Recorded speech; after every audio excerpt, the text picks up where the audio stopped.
Good evening, everyone. Welcome to the Clovis City Council meeting of June 17th. It is my privilege to call this meeting to order and invite Councilmember Pierce to lead us in the flag salute. Join me in the Pledge of Allegiance. I pledge allegiance to the flag of the United States of America and to the republic for which it stands, one nation, under God, indivisible, with liberty and justice for all. Thank you. Roll call, please. Yes, Councilmember Baskel? Here. Councilmember Buonatua? Here. Councilmember Pierce? Here. Mayor Ashbeck? And I am here. And Councilmember Bessinger will be absent. Thank you. So we'll start with public comments, and I'm going to start with one, just a really quick congratulations to Bryson DeChambeau. I'm not a golfer, but watching him win the Open yesterday was pretty exciting. So for a Clovis East graduate, great pride to our city. So congratulations to our own Clovis. I don't know if he wants to be claimed as Clovis anymore, but we're going to claim him as our own. So good for him. Good for him. All right, public comments. This is a chance for members of the public who have an item that is within our jurisdiction but not on the agenda to bring that forth to us right now. Anybody have anything like that? Please, if you would step up here and press the button and state your name and address, that would be great.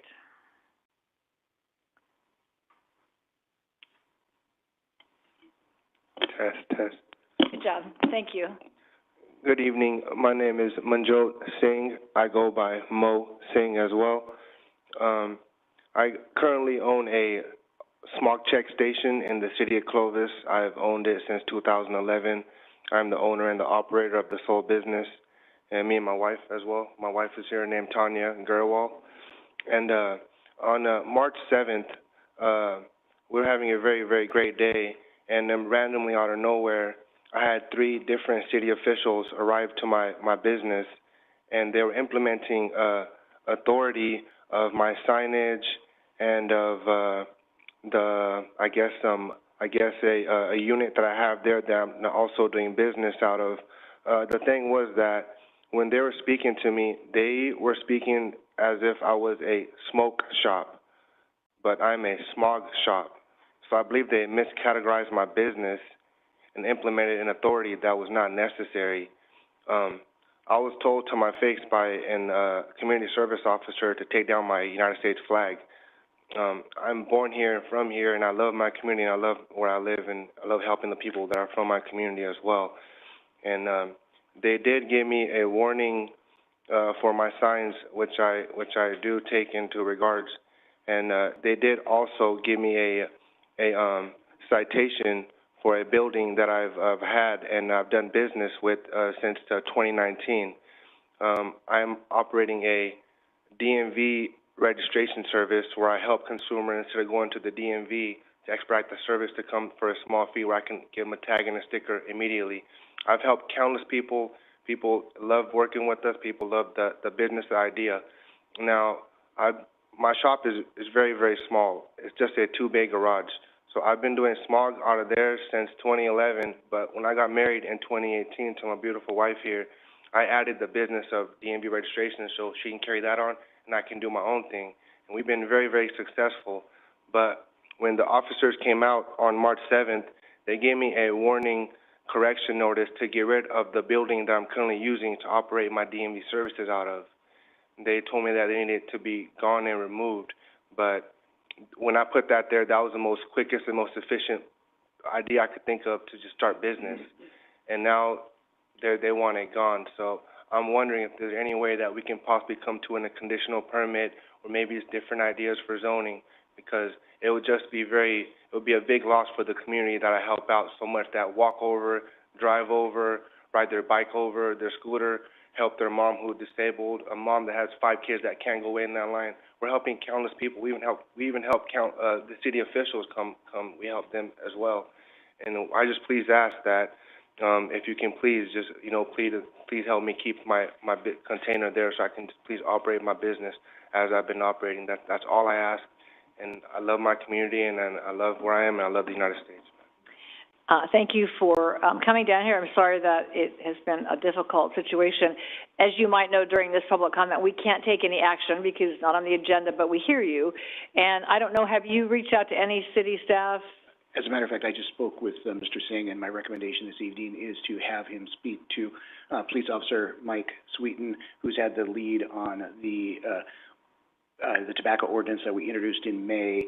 I'm also going to ask Sean Smith to listen to the conversation with Mike because it sounds like there might be some building infractions that they can share with the building department. But it's not a tobacco shop, it's a smog shop? Understood. Okay. But Mike has a handle on it. Okay. So, have you met Officer Sweeten? No. I think you just got a promotion, did you not? Congratulations. Sergeant Sweeten, congratulations. All right, so Mr. Singh, if you would step in out in the foyer with Sergeant Sweeten and Sean Smith, our city engineer, and see what you put your heads together and what's the best next step. It may not get resolved in the foyer, but at least you'll have two personal contacts around that, and it's certainly our intent to support your business in all of that. So thank you for being here. And you have two problem solvers out there for you. So will you let us know how it resolves? If it doesn't resolve, will you come back and talk to us? I will. All right. Thank you so much. You're welcome. Thanks for being here. Anyone else with a public comment item? Please, if you would do just what that gentleman did before you.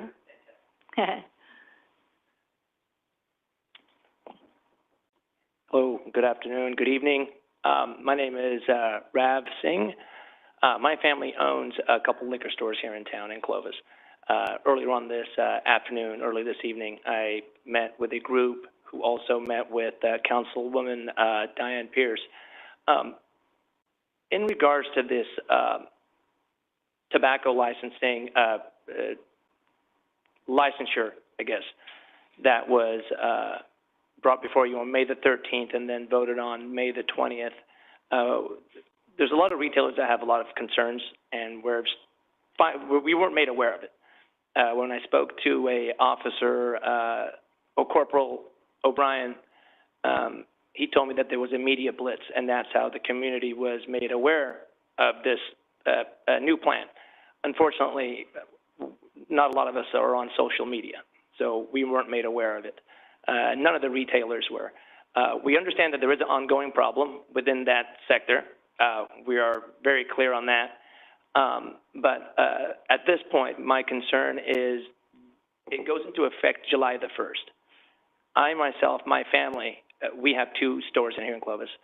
I was just notified of it last week, and it goes into effect July the 1st. We're asking for a little bit more time while we do have a meeting of the minds and potentially come to maybe some changes will be made, maybe not, whatever. But we're asking that this date be maybe pushed out a little bit because a lot of the retailers in town have not been made aware that there is a new license that we do have to get. July the 1st just seems like it's really quick. It's 2 weeks out, and maybe, a couple weeks, a month, while we're meeting with individual city council so we can get it at least on the agenda, so we can, maybe work towards a more fruitful resolution. Thank you for your comments as well. Please. What kind of notification did we do on that ordinance? This is coming to me late, so I'm just getting the information right now.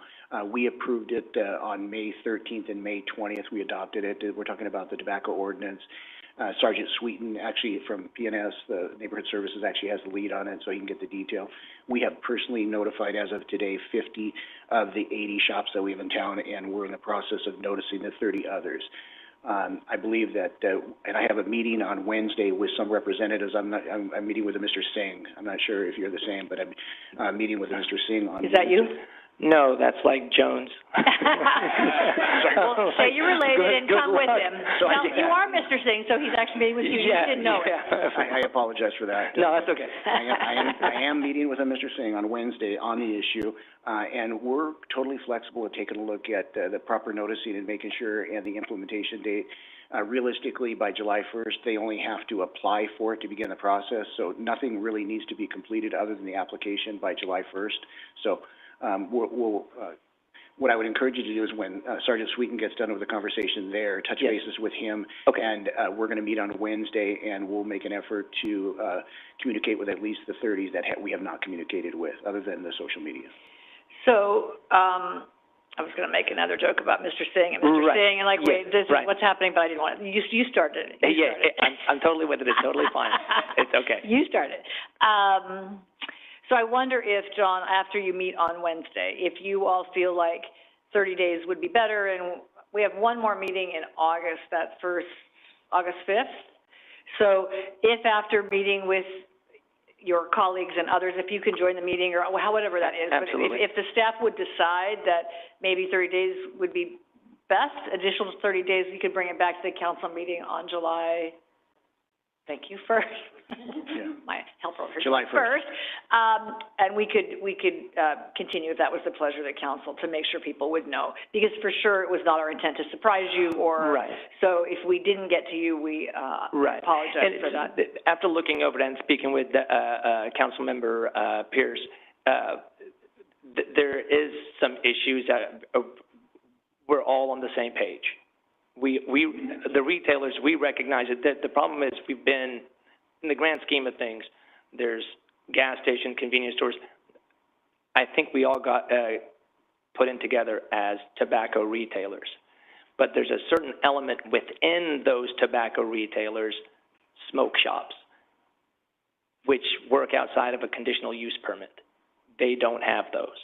We do. So we are already licensed by the state. We're already regulated with the alcohol beverage control. They also come and tell us, hey, there's a standard that is Clovis. And I grew up here, Jefferson Elementary, Clark right across the street, Clovis High, Texas University, but we still live here in Clovis. Now, the issues here are, we agree that there is a problem, and there is a standard that we want to stay by. You know, Clovis, it's a way of life.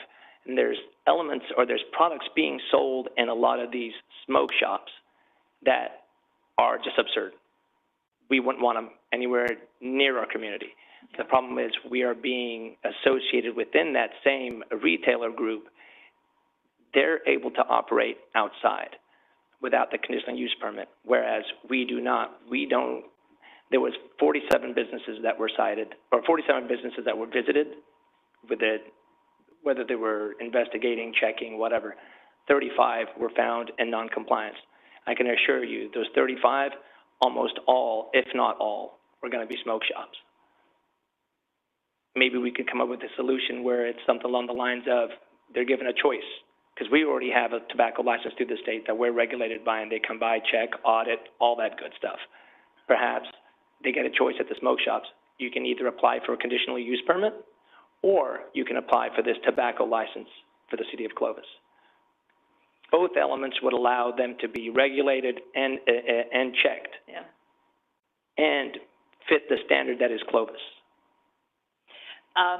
Really appreciate your comments, really appreciate the kind of standards that are Clovis, and, you know, and you have solutions, and that's all great. So Right. let's see what happens on Wednesday, whether you are, I don't know what that Right. is, but you guys work that out. So Fantastic. if that is the deal, but maybe staff can bring it back to us on July first, with an alternative to give you 30 more days, and maybe there are other Fantastic. solutions that we didn't We can work together at it. We'll work it out. And I think and I can't speak for the council, but I'm confident that we'd be okay for 30 more days, if that's what staff and our citizens want to do. Fantastic. Yeah.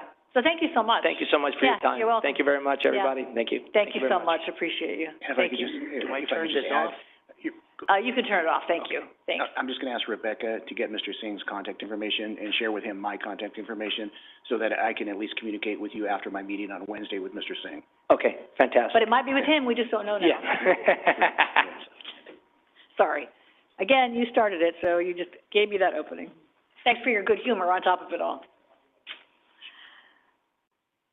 Any other public comment? I don't know,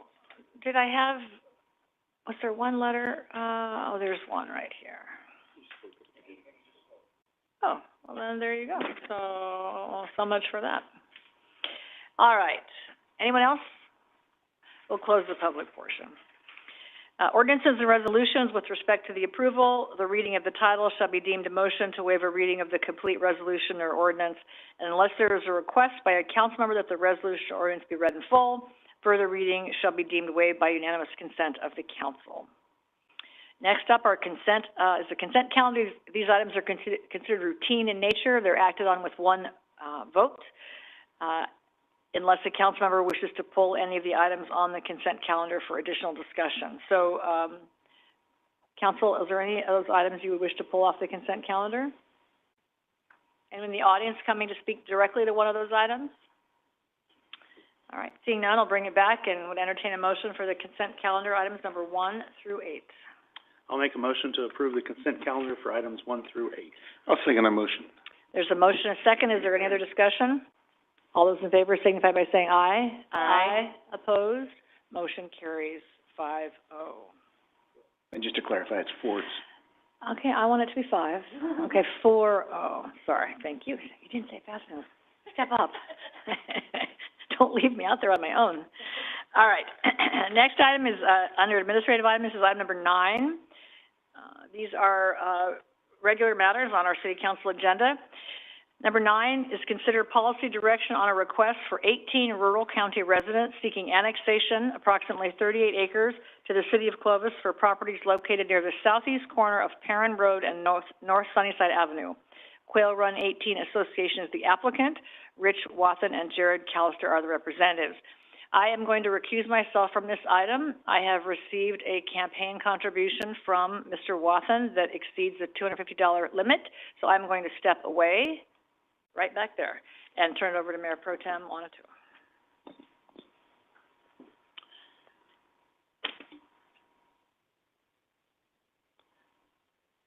Okay.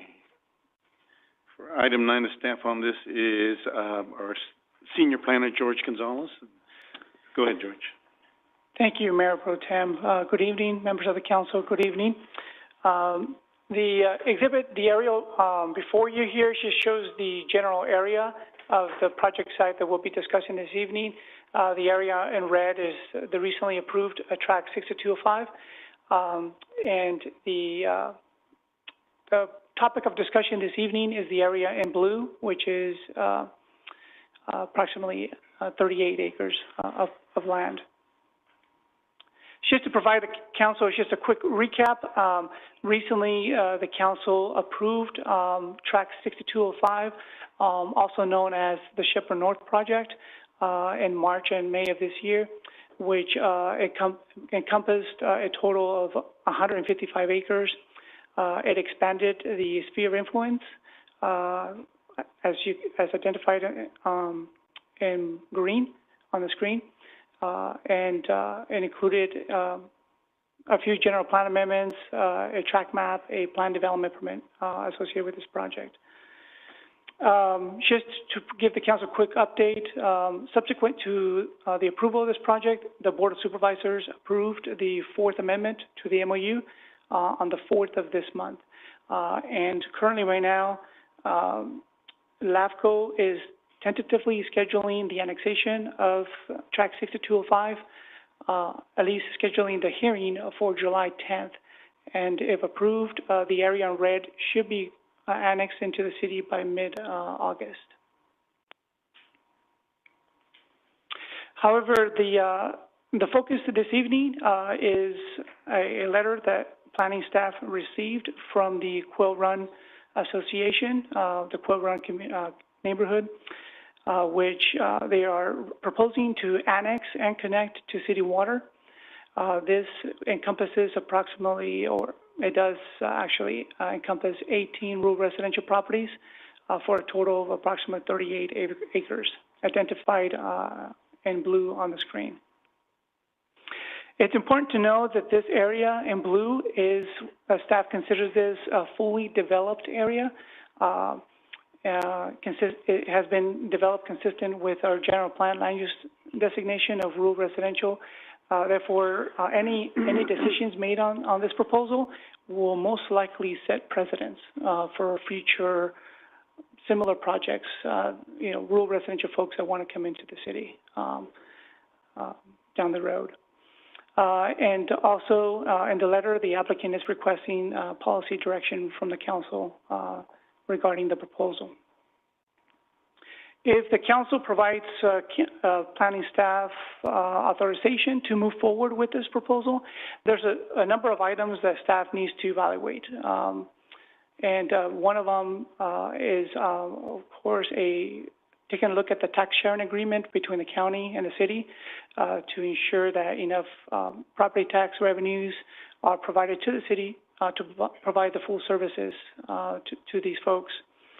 Also, we need to look at the city standards for water connection, providing city services such as garbage pickup, street sweeping, police, fire services, securing Fresno Irrigation District water supply, similar to what Wilson is doing with 6205. Also, executing annexation agreements where necessary with some of these property owners, and any other unknown issues that currently we're not aware of. Two big items that staff will need to work closely with public utilities are whether we need to annex these folks to the LMD, which is the Landscape Maintenance District, and also whether or not the city will require active wells to be metered within this area.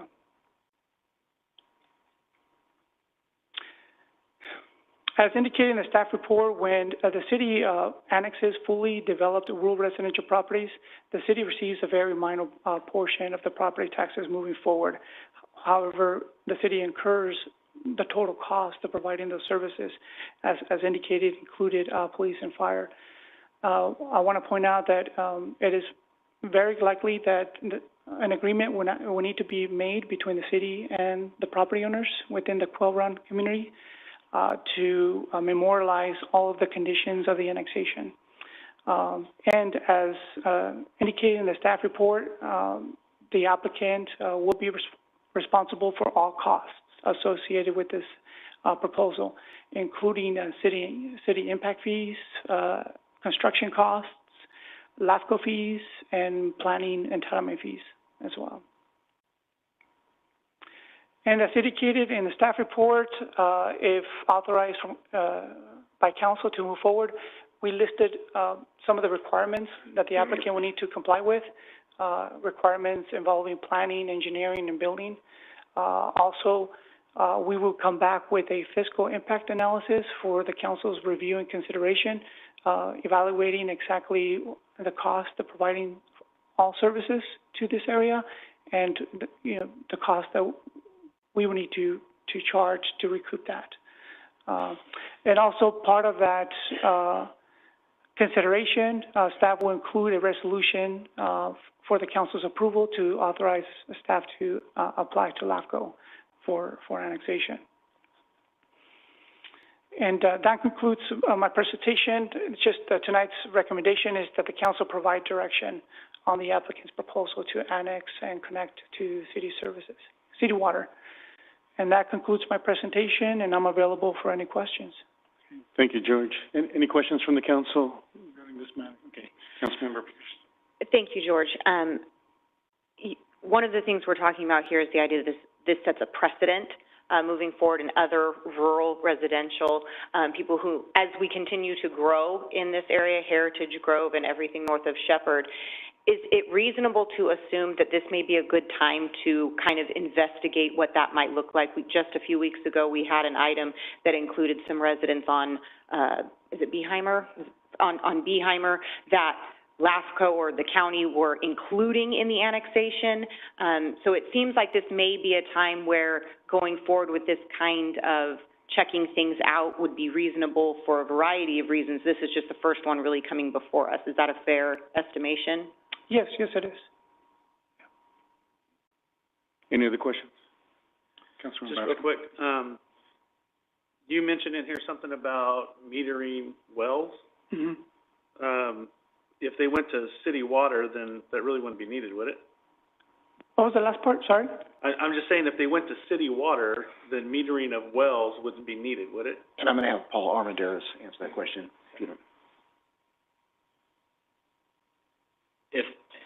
Good evening, council members. So if the wells, right now there's some language with rural residential that they can maintain a well if it's still active, and so they can maintain a well for outside landscaping and then also connect to city service for domestic use. If that were to be the case here, then we would require a meter to be installed on that well. My understanding is half of these residents roughly don't have a viable well, and so they'd be connecting, 100% to city services, so those would be metered. But my understanding is there are roughly half residents that still have a well and may not want to connect to city water at this time. So they may want to continue to use their well for the meantime. Okay. But going forward, this is an agreement that all the residents have to be. I think what would need to happen if we had some type of annexation agreement in place, that would have to be discussed and worked through. Thank you. George, I had a question. Can you explain in very simple terms a fully developed sort of non-city coming in instead of a piece of dirt coming in, and how that looks dollars-wise, you or the staff, so that way we can really understand what the concern is of the staff, why you're bringing this forward. Because if it was a plot of land, this is what would happen, this is how fees would be, and this is the current tax sharing agreement, this is what we would get. But because it's fully developed, 18 units already, how that looks like. Can you paint that picture for us? I'll address that. It's complicated. So the city is not in the business of annexing rural residential properties. It usually only happens when we're building a 40-acre build-out and there's 6 homes on Beeheimer that fall in there that we work into, and it's LAFCO ultimately that makes the final decision on what the boundary should be for it. As far as for the fiscal impact is going to be that with our tax sharing agreement with the county, we only benefit from the increased net assessed value. So if you take a 40 acres that is dirt and we put 160 homes on it, it goes from $100,000 to $40 million, and we get 13% of the increased $40 million, which helps pay for some of the services. When we annex in 18 fully developed properties, we get almost zero revenues. The county is going to maintain those revenues, and it's likely that we would, of course, meet with the county to see if we could amend the MOU, but it's likely that the county would never agree to any kind of amendment with the city of Clovis because they have Me Too clauses in other MOUs, and they're currently, I'm going to say, in discussions with the city of Fresno for the past 2 years because they don't have a tax sharing agreement. So, does that kind of answer your question? Okay. So for the current situation, fiscally, we would be bearing a lot of the cost to take care of the 18 homes. Right. With our services because of the net value. Yeah, and the way I try and explain it is going to be that we get no revenues and all costs. Okay. And then there was a mention of a standalone. Is that what you're talking about, John? Potentially a standalone tax sharing agreement, meaning yes, potentially, hopefully, they'll single out these 18 and go, because they're fully developed, we as the county would give up certain taxes to allow the city to get that. That's our hope. Correct, and I don't see that happening. But. Okay. And that's why in the staff report, we also mentioned that if the county doesn't agree to that, then another funding mechanism will need to be proposed to the council if returned. Okay, and that's something you will work out with the 18? Another funding mechanism, or is that something we would have to sort of definitely. So this evening, we're just seeking policy direction to move forward based on a request from two of the property owners in Quail Run. And the authorization, if you give us the go, staff would go out and do a significant amount of analysis and return on whatever date that's going to be to present. Probably the biggest thing is going to be that I would recommend that whatever we have in place, the city does not eat any cost going forward with this. It means that the 18 property owners would be responsible for the entire cost of everything incurred to annex them into the city. The complexity there is going to be that, Paul, I think, mentioned 9 wells. It means 9 don't have wells. So we could have 9 I'm gonna make it up, 10 property owners that, have adequate wells and 9 that don't, or 8 that don't. And if we incur the cost to put that infrastructure in and only a portion of them want to, contribute, that means that, there's going to be a significant cost for the 9 or 10 that actually need the water. So there's a lot of work that's going to have to be done to get this in place, and we're going to spend a ton of time on it because it's going to set the precedent for the next one. And with those connections and all, is that an 18 or nothing, or can it be just like currently where one owner may not? We don't know at this point. That's going to be part of the analysis that we're going to do and meeting with the property owners. But basically, Scott, help me out, but there's going to have to be some agreement between the city and the 18 or some body of the 18 to be able to move this thing forward, and it's going to be spelled out. And it could be spelled out in an annexation agreement by property. Reasonable? Yeah, I mean, this is a unique situation that we haven't addressed before, where we have a group of homeowners fully developed in the county coming to the city to request annexation, as opposed to, like, Councilmember Pierce had addressed, we had a similar annexation, but that was being the county, again, under our tax sharing agreement between the city and the county saying, under the terms of that agreement, you should be including those 6 to make a natural boundary, et cetera. So we were needing to include those in order to get the county sign off on the annexation. We didn't have that in this instance, so we probably would look, as we've done in the past on some situations, with individual annexation agreements with some county residences as they annex into the city. But again, this is somewhat unique because it's a group of the residents coming to the city to ask for that, as opposed to the city going out and trying to inform the county property owners, hey, we've been told we need to include you in the annexation, here's what we're offering, that sort of thing. And George, tonight all you're asking is, should we authorize you to proceed forward to analyze all these issues we're talking about? Yes, correct. Okay. All right. Any other questions for the staff? I just want to clarify what you were saying about, like, the alternative mechanisms. You know, in the presentation, it mentioned city impact fees, that type of thing. So what you're saying is the fiscal concerns with the property taxes and all of that, we would, part of agreeing to move forward and look into this would be figuring out how to kind of offset that deficit with some other way to make up for it. Is that correct? So ultimately, at the end of the day, our allowing the annexation of 18 developed rural residential properties, we would want to do it in such a way that there wasn't a net negative, that it wasn't we take all the cost and the county gets all the revenue. We would find a way to kind of balance that ledger. Correct. There's 2 pieces to this. There's the a ton of one-time cost to make this thing happen, and then there's the ongoing. And the second part of it is going to be the ongoing would be the city trying to put something in place to pay for police and fire, all of that. Any other questions? I was going to say, as it stands right now, I don't know what that mechanism would be if I can't get the county to agree to share some of the property taxes. Okay. Thank you, John. Thank you, George. Any other questions for the staff? At this time, we'll go ahead and open up the public portion. If Mr. Wathen, if you would like to speak to it, or anyone else, open it up.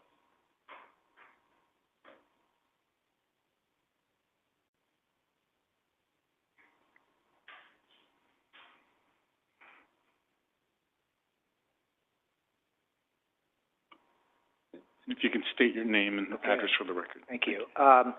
My name is Richard Wathen. I live at 9431 North Purdue, and I'm one of the 18 of the subject property. So maybe I'm here to answer any questions rather than be redundant. But a couple of thoughts in terms of, I think the latest question was the tax sharing or cost side of things. We've been made aware of this by the staff from the beginning that there could be some costs that would be borne by the 18. I'll just say it that way. And so we are aware of that. We don't know exactly what that is, but it's been discussed up front in terms of the staff and our homeowner group. At the same time, as much as we've talked about, I think, some other sphere of influence changes and annexations and some rural properties being brought in, this property, or R18, maybe would have been a part of the Wilson's annexation, but we were not at a place to really make those decisions according to their timing. So as much as it seems like we're kind of just coming after the fact, it probably would have been one joint annexation application.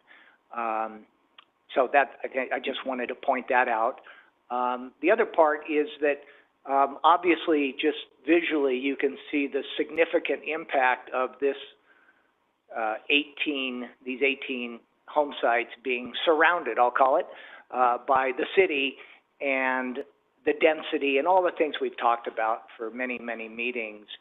So I think it is a little unique. I know that there's a precedence always with anything, but there is certainly a uniqueness to the combination of these 18 home sites and a very intense city development in their backyard. So there's something to that I think makes it a little unique.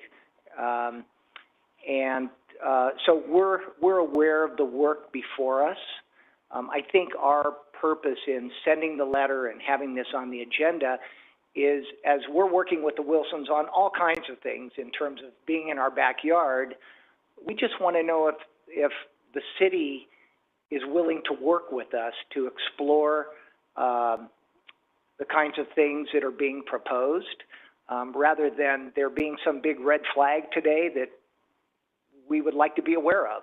I know there's lots of unknowns. There's LAFCO and there's water that needs to be purchased and a variety of things, but we just wanted to have a sense that the city is willing to entertain this and work with us over the next year or so on this annexation. Any questions for Mr. Walton from the council? No. Okay. Thank you. Thank you very much. Mm-hmm. Anyone else here to speak on this item?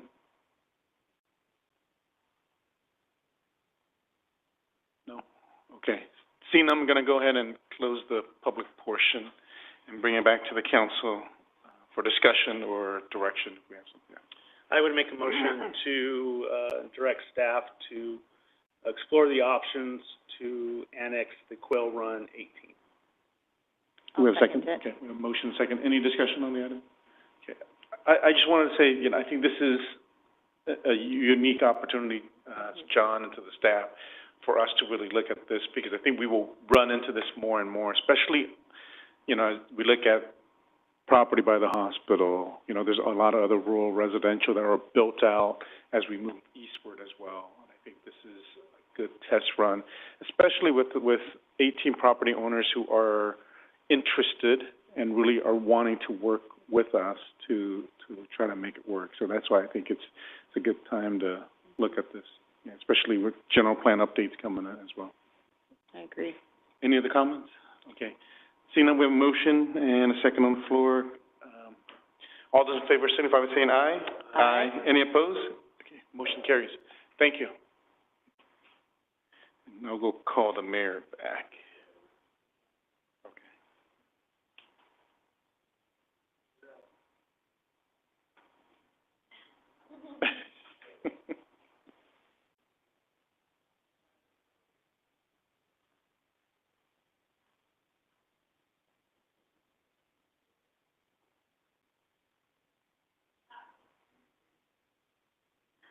Thank you.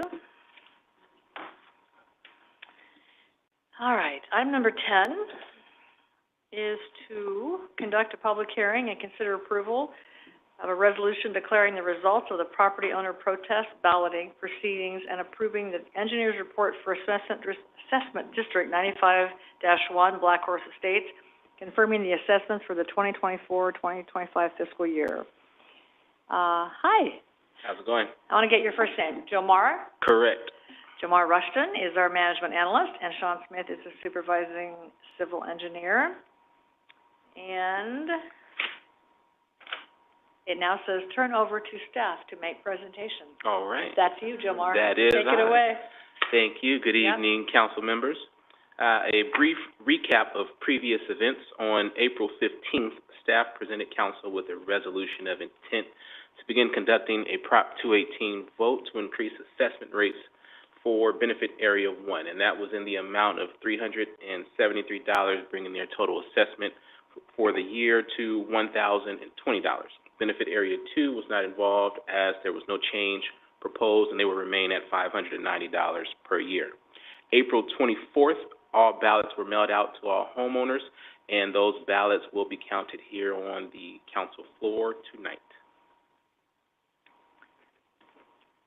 Actions following a vote approval. The engineer's report is approved as written and submitted to the county to update the assessment rates for fiscal year 2024-2025.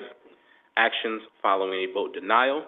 The engineer's report will be updated and resubmitted to council for signature before submitting to the council to start the dissolvement of Area 1 from the assessment district for fiscal year 2024-2025. And as stated before, is a brief recap, and that concludes that recap. Are there any questions that you have for myself or Sean? Excellent. Any questions for staff? All right, thank you. Excellent. Okay, at this time, the public hearing for the assessment increase in benefit area 1 of Black Horse Estates Assessment District is now open. Comments can be provided and ballots can be submitted until the close of the public hearing tonight. Anyone wishing to withdraw a previously submitted ballot can also do so. Anyone wishing to submit a new ballot in place of a ballot previously submitted may do so. Only one ballot per parcel will be accepted and counted. No ballots may be accepted or withdrawn once the public hearing is closed. Is there anyone present who would like to submit or withdraw a ballot? Seeing none. At this time, does anyone from the public wish to make a public comment on this item?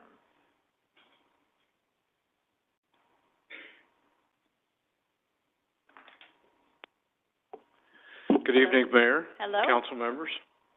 My name is Frank Stafford, and I am the president of the Citizens Advisory Committee for Area 1. It's a group that was formed about 3 years ago, I think, to pretty much be the face of the development with the City Council. In light of the results of the ballot that was taken last year, we had some services that were discontinued for fiscal reasons, and everybody that lives in the development quickly realized that we were missing some services, and nobody was very happy. We got together and suggested to our residents that they might want to participate in a voluntary donation to help support the budget to complete the current year, 23-24, as well as be prepared to approve the new budget as was approved by the council back in March. The suggestion was that they be ready to approve that increase, as was noted here just a moment ago. So it will be very interesting to see what happens with the ballots tonight.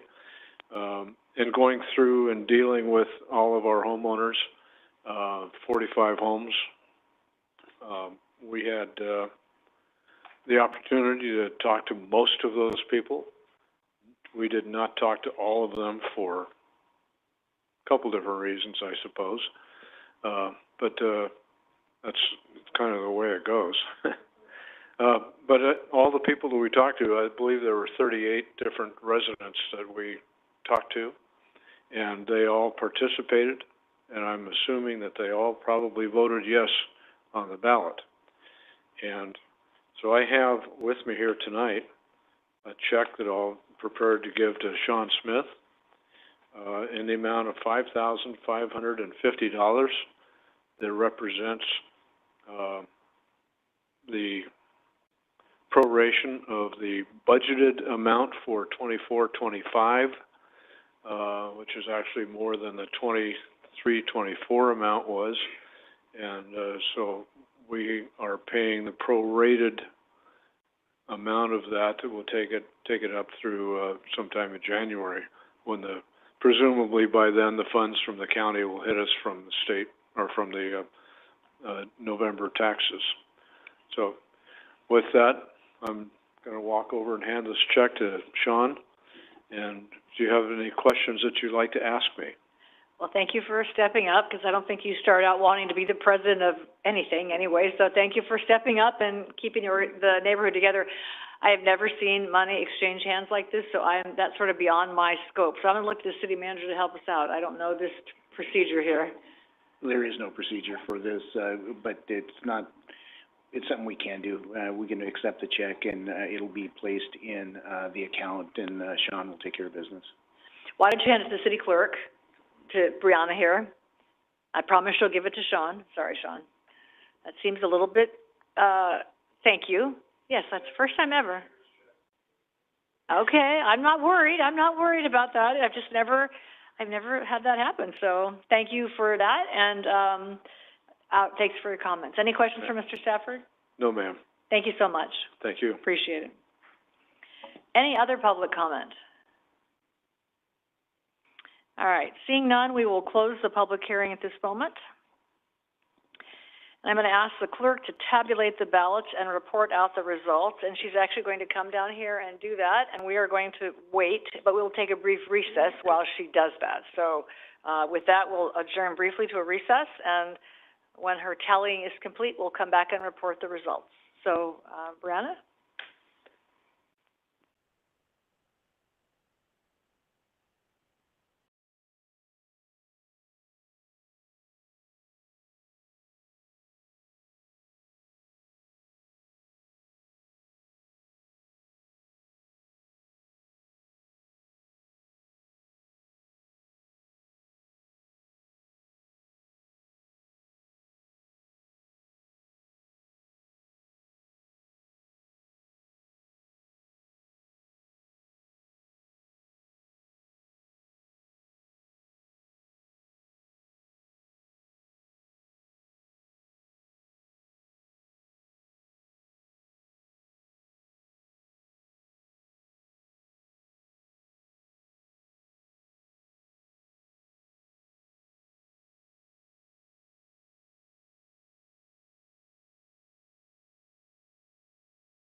All right, as soon as Scott returns, we will, return from this recess and call the meeting back to order. There he is.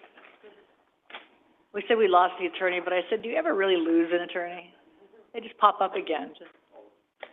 All right, at this time, I'll call the meeting back to order, and I will ask our clerk to announce the results. Yes, for Benefit Area 1, we received a total of 36 ballots, with 32 voting yes in support and 2 voting no in opposition. I'd like to note that there were 2 blank submissions, APN 562-162-03 and 562-162-09, and we did not count those two towards the total number, so therefore there was 34 ballots counted, and it passed. Excellent. Well, excellent. That's very good news. Let me see. At this time, I will entertain a motion to accept the ballots and approve the engineer's report as presented. I'll make a motion to accept the ballots and approve a resolution declaring the results of the property owner protest balloting proceedings and approving the engineer's report for Assessment District 95-1, Black Horse Estates, confirming the assessments for the 2024-25 fiscal year. Thank you. Is there a second? Second. There's a motion and a second. Is there other discussion? All those in favor signify by saying aye. Aye. Opposed? Motion carries. So you may, that was a heavy sigh. Yes, we agree with you on that. So thank you to your neighbors for sorting it out and agreeing for the increase and getting you back to where you wanted to be in terms of maintenance. So thank you. Please carry our gratitude back to your neighbors. Thanks so much. Thank you, team.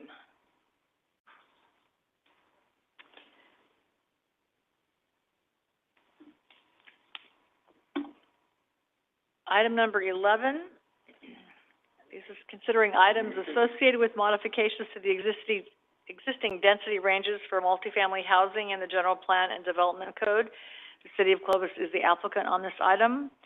Item 11A is GPA 2024-002, a request to amend the general plan to modify the description MH, medium-high density residential land use designation, to increase the maximum density from 15 to 20 dwelling units per acre, and to modify the H, high density residential land use designation, to increase the minimum density from 15.1 to 20.1 dwelling units per acre. And item B, assuming we're going to hear these together, Dave, is it one conversation? An ordinance amendment, a request to amend the development code to modify the description of R2, medium-high density residential zone district, to increase the maximum density from 15 to 20 dwelling units per acre, and to modify the R3, multifamily residential high density zone district, to increase the minimum density from 15.1 to 20.1 units per acre. Dave. Thank you, Mayor and members of the council. This is a city-initiated project that results from the Martinez versus City judgment. The judgment specifically requires the city to increase the minimum density of the R3 zone district from 15 units to 20 units per acre. At the same time, staff is proposing to increase the maximum density of the R2 zone district from 15 units to 20 units to avoid a gap in density between those two designations.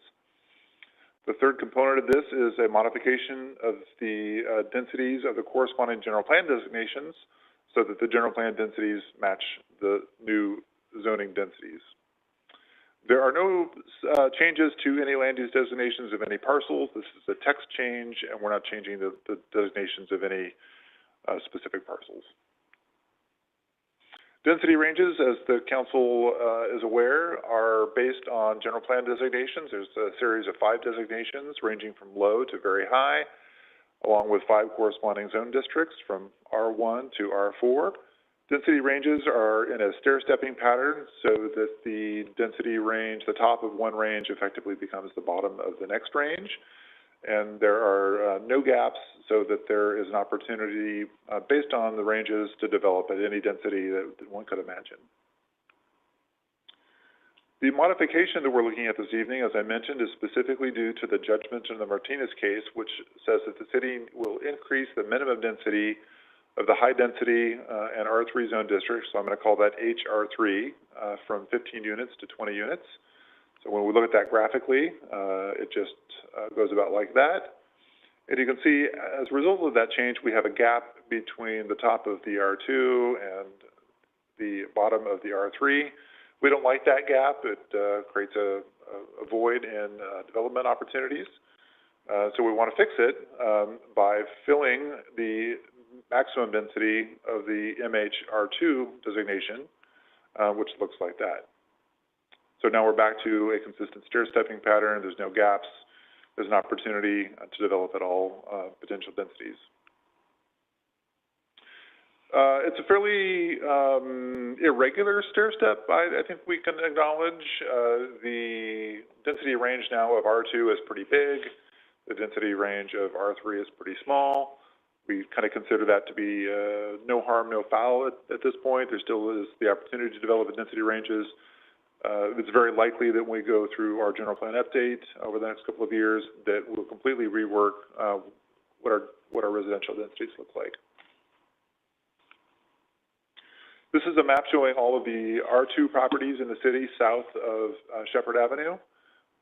So it's the orangey parcels surrounded by the gray outline.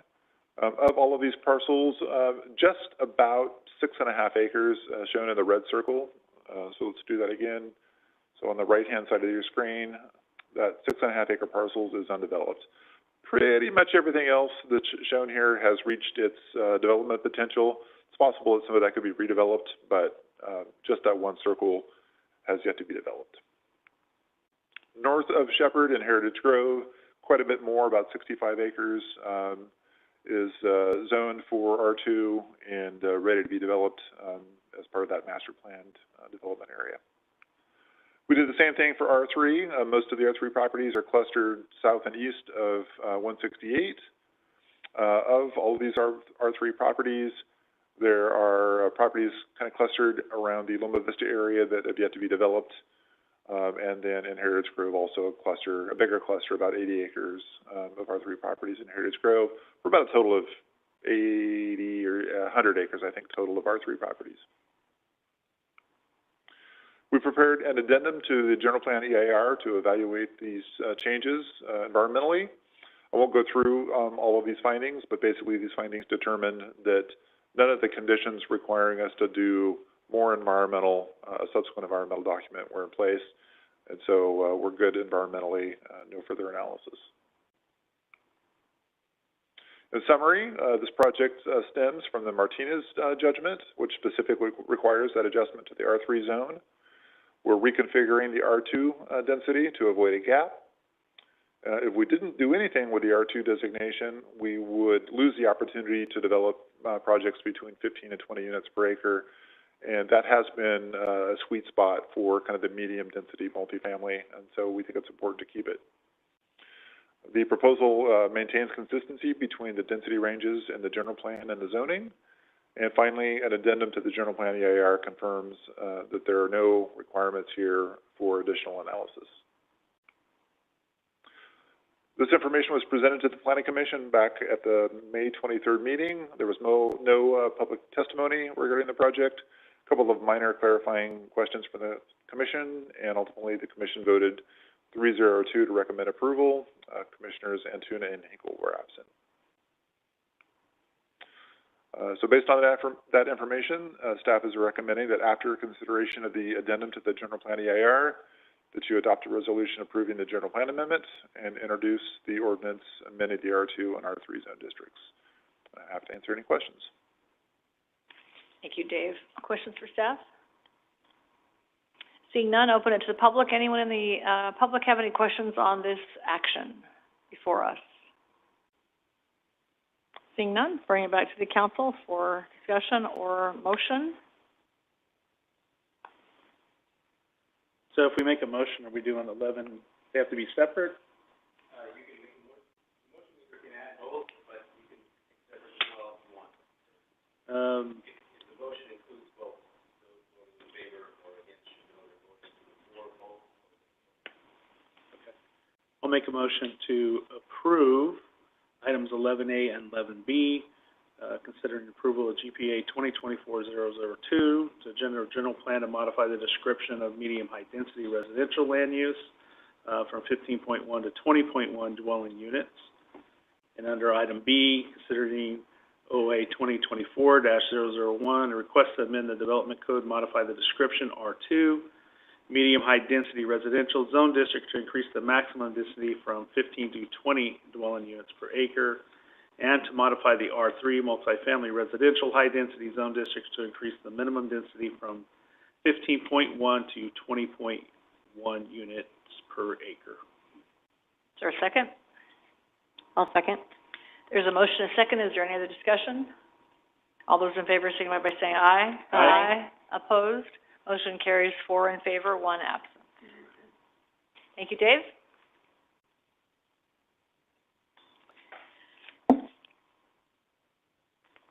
Item 12 on our agenda tonight is consider approving various actions required to conduct the November 5th, 2024 general municipal election.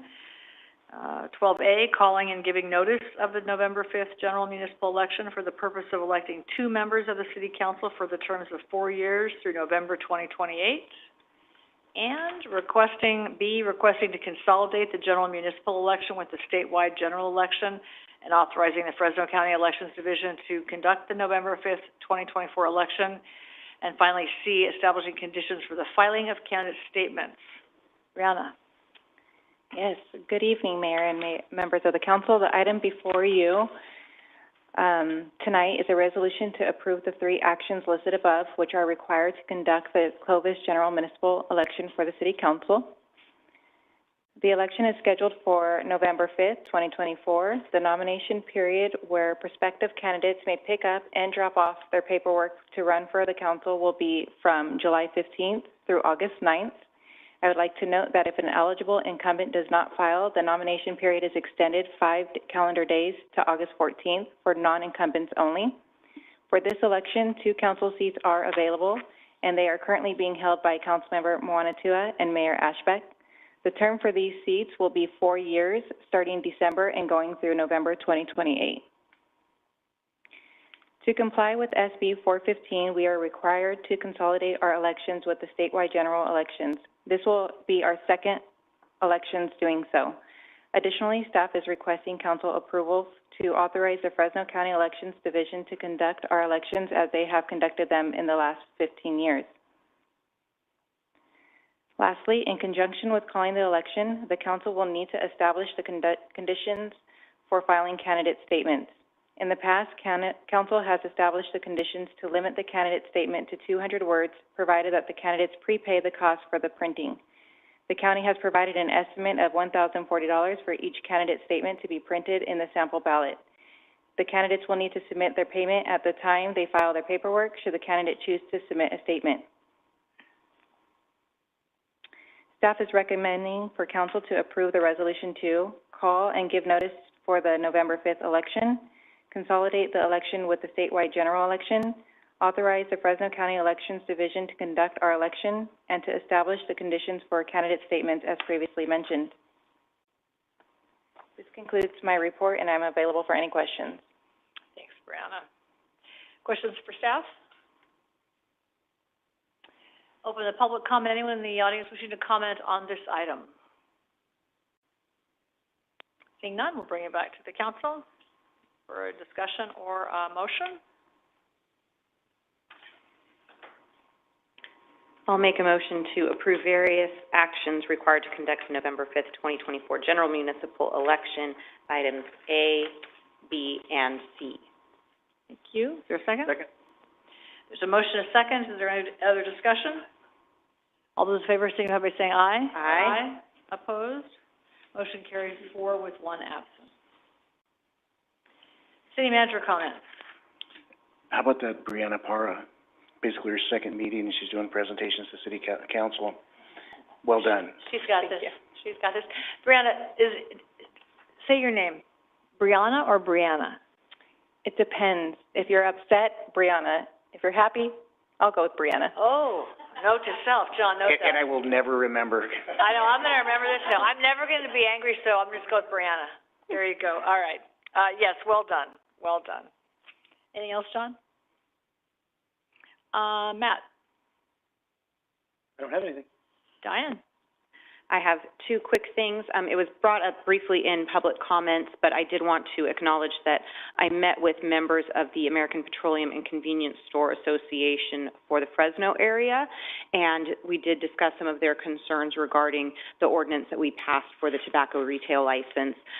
So just wanted to acknowledge that I did have that meeting today. The number one concern, of course, as was identified, is some kind of breathing room with the July 1st implementation date for that, but there were also some other concerns that they listed, which again, some were addressed in Mr. Singh's comments. So I'm going to connect them with staff, kind of connect with Chief Fleming, also with the police department, having brought that issue forward, just to kind of clarify some of those issues and hopefully find opportunity for resolution on those. And then second, I've had a few community members reach out to me to ask the status of the General Plan Advisory Committee. I know we have talked about it previously. I know it's a lengthy process to the end of it, but if we could get an update on maybe timing of when that would come, then I can relay that back to those who are interested in participating. We can do that. Thank you. Paul? Yeah, the mayor and I had a chance to participate, and also Councilmember Bessinger. We were at Champ Camp. So thank you for the fire department for being involved for us. Well, long time, huh?